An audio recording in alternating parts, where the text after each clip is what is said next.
Hi, this is Amanda with Sew Fairy Fun, and I'm back today with another tutorial. Today's tutorial will cover how to sew sewing project kit number 3 of mine, which is the Velcro pouch. I really love this project because this Velcro pouch is so useful. It's a great size to hold any of the small things that you might have, sewing clips. It fits pens really nicely as well. So it should be a very nice, useful bag for you to have. Inside of the sewing project kit, you will find 4 pieces of fabric. 2 of them will be your exterior of your bag and 2 of them will be the lining. So in this finished bag, the exterior is the pink side, which is on the outside, and the lining is the interior right here. And on this one, it was white. So you could really put either of them that are in the kit as your exterior or your lining. That's totally up to you. Typically on the outside, you would use your main fabric that you want to showcase, and your lining would be the one that tends to be more plain, like a solid or a patterned color. But there is no wrong way to do it. It is your project after all. Inside of your kit, you will have those 4 pieces of fabric. You'll also have a piece of Velcro pre-cut. This does have both sides included. Velcro is made of 2 sides. That's how it stays together. So you have your rough side and your fuzzy side. So you will have this included in your kit.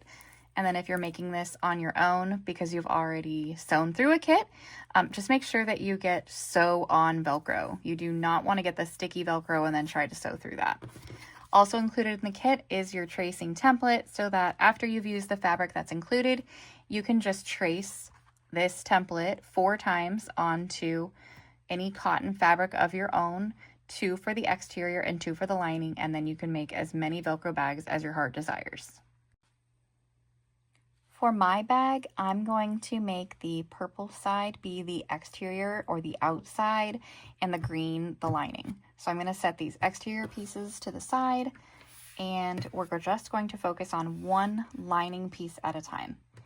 So if you haven't already, separate your Velcro so you have 2 pieces. I'm going to start with the fuzzy side, but it doesn't matter which one you put where. And we want to line it up so that this top edge is 3/4 of an inch away from the top edge of your lining. So I'm going to use a ruler and just measure down so that the top edge is 3/4 of an inch away from the top of the lining piece right here. So I know this is where I want to place my fabric. There's a few different ways that you can help keep this Velcro in place for you to get it to the machine and sew it. One of them is to adhere a piece of 1/8 inch double-sided sewing tape. You would want to cut this about 5 inches long so that you have some space along both edges where the tape will not be, because your sewing machine will not like to sew through tape. If you do, it's not terrible with this particular tape, but it's best to just make it a little bit shorter than the width of your Velcro so that you have space along the perimeter to not sew over it. If you don't have that, you could also use a couple of pins, but it's not super easy to get through Velcro because it's pretty thick. But if you were using pins, you would just be very careful. Notice that we're lining it up. So you have about the same amount of space on either side here. I'll move this back down again. Just double check. And then I would hold it in place and just carefully lift up my fabric and then feed that pin through the other side, but make sure your finger's far away so that you don't accidentally poke yourself. And then you would add in a second pin, probably right around here. Just remember not to sew over them. The other option, if you don't have pins, because I know everybody has different supplies available, is using just a piece of regular tape. I don't have regular tape on hand, but I have what I use for my embroidery, which is this 3M tape. This is great too, but also you don't want to sew over it. So if you are doing that, then just tape in a couple of spots just to hold it down until you get to sewing. But you don't want to sew through that tape. This would just be so that you could safely get it to the machine. And then when you're holding on to the Velcro, then you'd take off that tape. But remember not to sew through the tape if you do that option. Because I feel like most people probably won't have on hand that 8-inch sewing tape, I'm going to show you what to do if you're just using regular tape at your home, because I feel like that's something that most people will have. So I'm just using that tape that I showed you earlier. I have a piece right here, and then I have a piece on this edge, and that's just so that I can keep it in place where I want it to be until I get it positioned. So if you have a sewing guide, go ahead and take that off. It's not helpful for this first part when we're sewing on the Velcro. It'll just get in your way because where we want to sew is right along this edge. So lining up with the edge of our presser foot won't work for this. So when I line it up, I am just making sure that I'm just down from the very top of the Velcro and as close to that edge as I can get without crossing over onto the fabric. So, and then I'm just gonna put my needle down and double check my placement. I think I could scoot it over just a little bit more. Okay, I think that's better.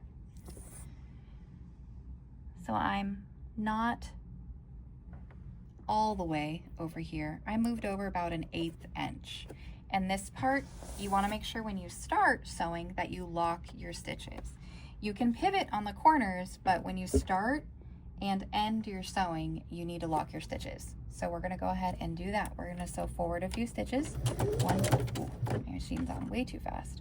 So I went forward a few stitches, and now we're gonna go backwards. 1, 2, 3. So now those stitches are locked in. And the next thing we're gonna do is sew all the way down this side. I'm gonna get kind of close to this tape. So when I get here, I'm just gonna make sure that I'm not sewing over that. If it were to come close, I would remove it, but I think I'm gonna be in the clear.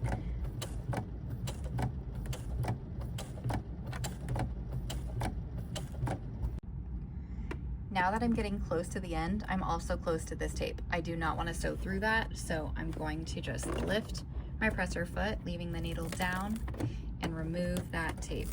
We don't wanna sew through that. Okay. So now I'm at the end of this, and I'm going to pivot. So remember to do that. Let me go forward one more, just to make, yeah, that's good. Remember, you can use your hand crank if you want to go just one stitch forward instead of pressing the pedal and maybe going too far. You can always use that hand crank on the side of your machine. Just remember to turn it towards you. So I like where I have reached, and now I'm going to pivot. So remember that to do that, we lift the presser foot, the needle stays down, and then we rotate our fabric down towards us. And then we continue sewing. You don't have to lock your stitches here, which is great. And then we're gonna do the same thing. And I'm gonna sew all along this edge and then back up to this point where I'm gonna lock my stitches again. I'm going to remove this piece of tape when I get close. All right, so I'm at the end. So I'm gonna come up to where I started, and then I'm gonna reverse to lock those stitches in. And then you're gonna cut and trim off any tails of thread that you might have. And then your Velcro should be sewn on. You would want to use generally a thread that matches the Velcro, but for the tutorial, I wanted to make it one that would stand out so you could see better exactly where we're sewing. You're gonna repeat that exact same process that we just did with your other lining piece and your other piece of Velcro now. So when you're done, you'll have both linings done with the Velcro attached.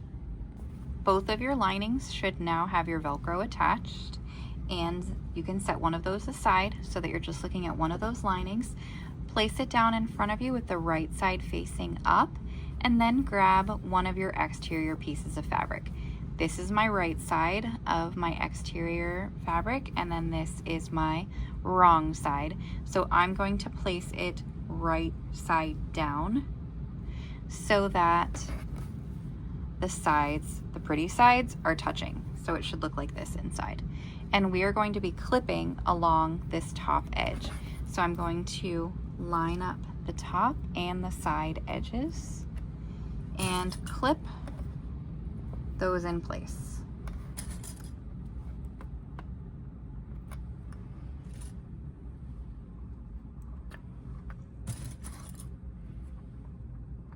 You don't need a crazy amount of clips, just enough to hold it for you.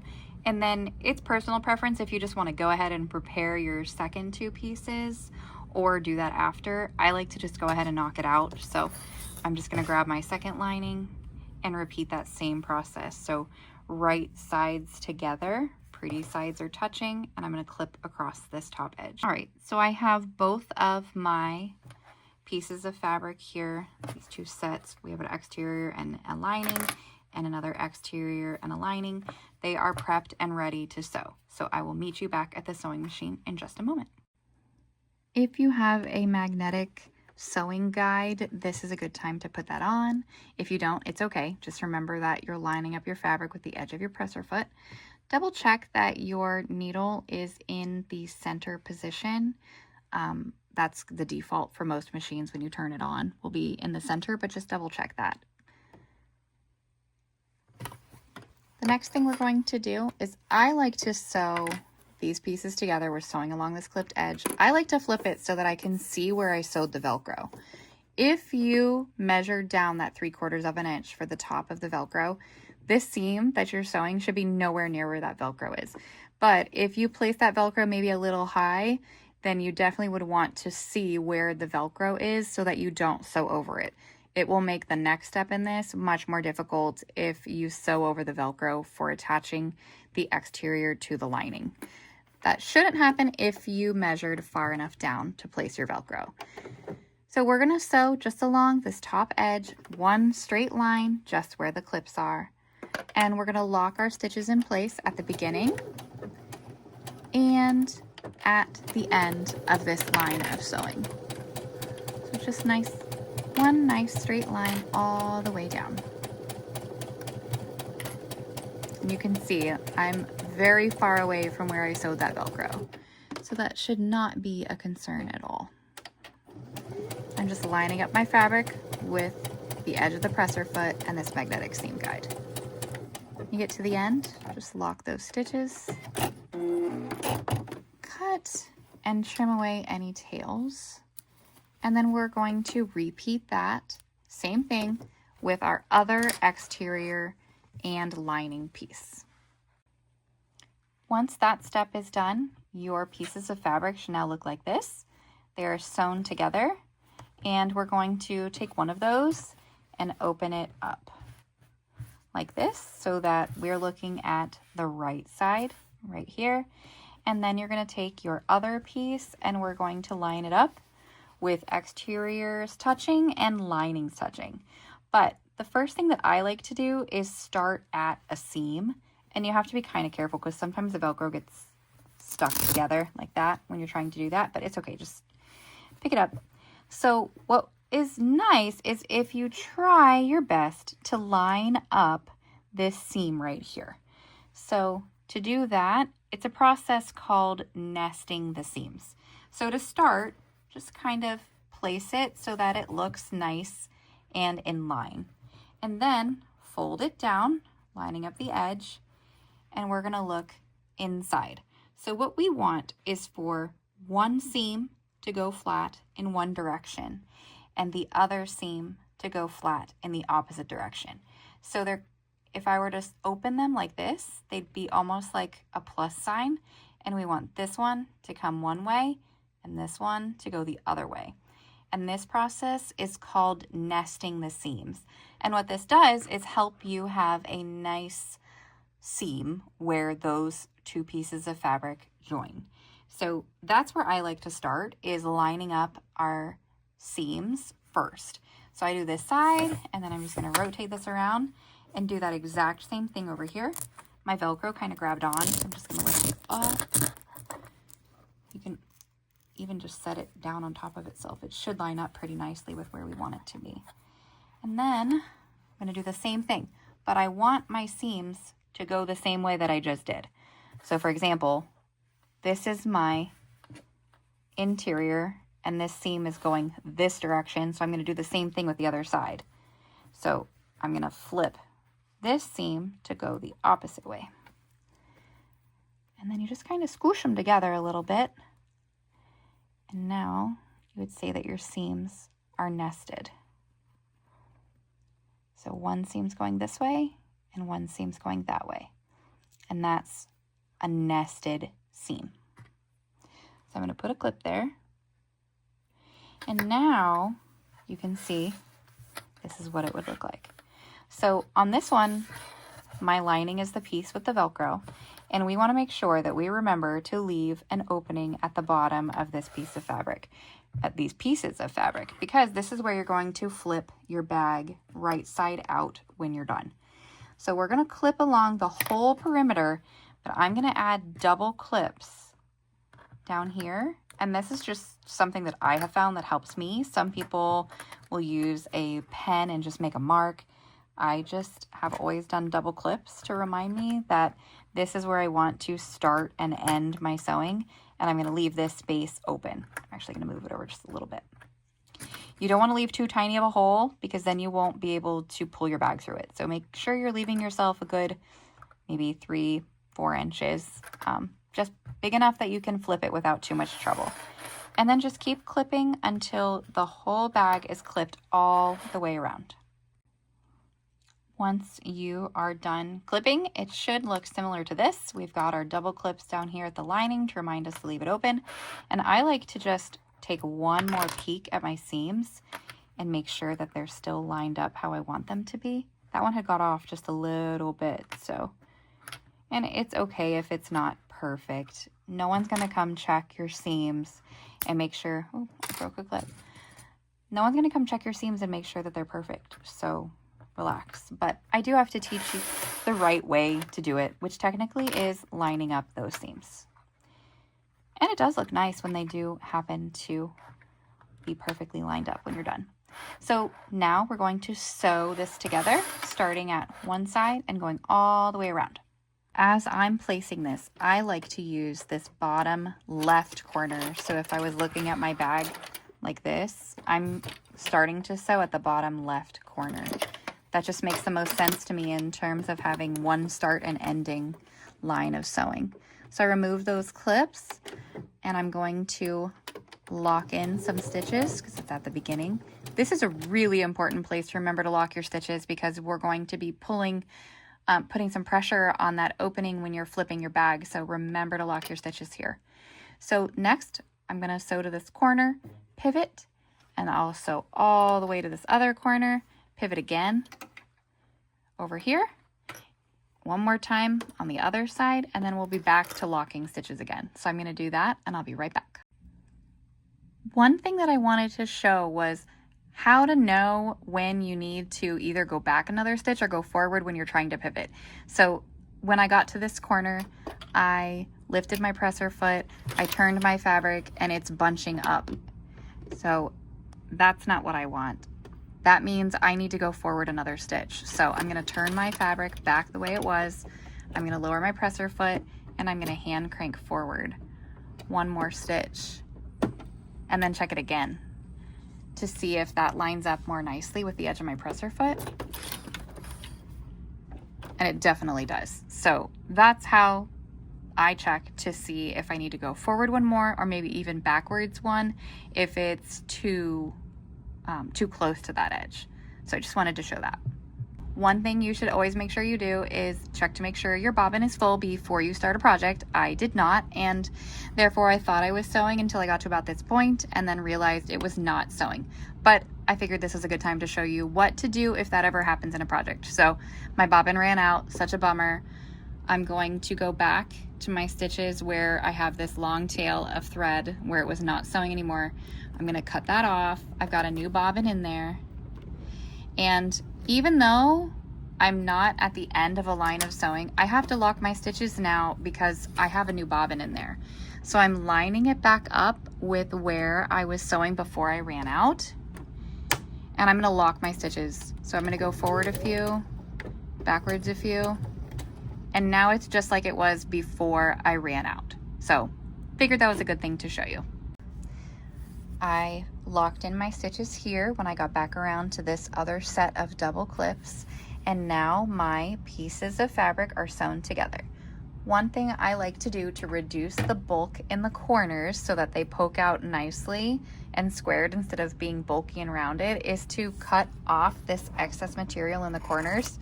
But please be careful that you don't cut your stitches because that would be so sad.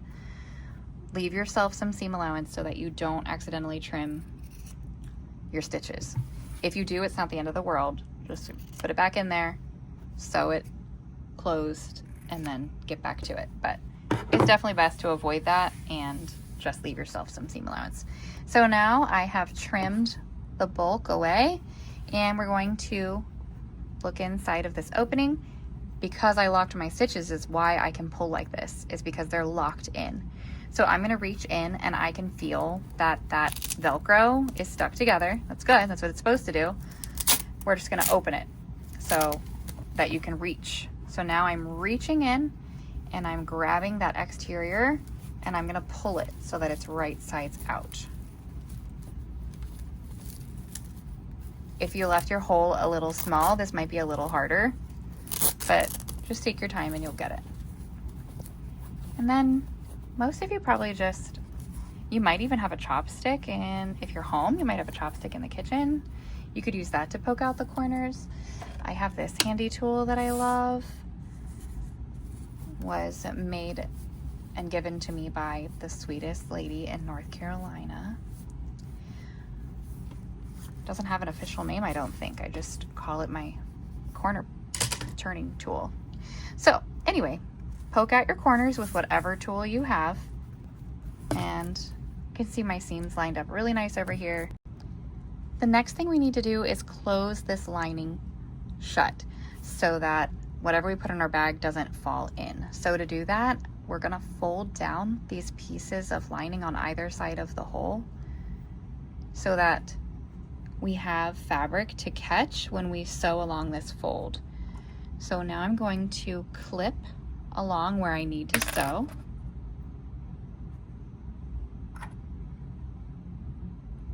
And I'm going to take this to the machine and I'm going to sew from this end to this end, locking my stitches here and here.